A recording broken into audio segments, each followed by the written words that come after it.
যেমন ধরুন আপনারা পেঁয়াজ নিয়েছিলেন পাকিস্তানের কাছ থেকে।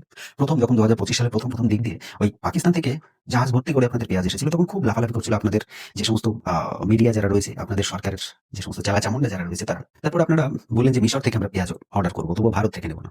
দেখুন অকাত ঘুরে গেল, ঠিক টাইম মতো আপনাদেরকে সেই ভারতের কাছে হাত পাততে হলো। কারণ দেখুন এখন বর্তমানে বাংলাদেশের গ্রাউন্ড লেভেলের মিডিয়ার খবর, বাংলাদেশের গ্রাউন্ড লেভেলে বর্তমানে এখন তো পেঁয়াজ ধরুন উঠতে শুরু হয়ে গিয়েছে।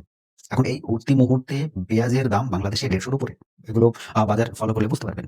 কিন্তু এইরকম টাইমে পেঁয়াজের দাম ১৫০ র উপরে থাকা মানে আগামী দিনে কি হতে চলেছে সেটা বাংলাদেশ কিন্তু খুব ভালোভাবে উপলব্ধি করতে পারছে। যেমন ধরুন এই ডিজেল অর্ডার করলো ১,৮০,০০০ মেট্রিক টন। প্রায় ২,০০,০০০ মেট্রিক টন তারা ডিজেল অর্ডার করলো। ৩ বার চাল অর্ডার হয়ে গেল। ৫০,০০০ মেট্রিক টন করে ৩ বার চাল অর্ডার হয়ে গেল। তাহলে একবার চিন্তা করুন যে বাংলাদেশ একসময় ভারতে তাদের পাটজাত দ্রব্য স্থলপথ দিয়ে সাপ্লাই করবে না বলে তারা পুরো ব্লক করে দিল স্থলপথকে। সেই বাংলাদেশ আজকের ডেটে ভারতের কাছে বিভিন্ন রকমের প্রোডাক্ট চেয়ে হাত পাচ্ছে। এখনো তো সময় আর পড়েই আছে। এখনো বহুত কিছু বাকি। তারা ভেবেছিল যে পাকিস্তান তাদেরকে সাপোর্ট করবে।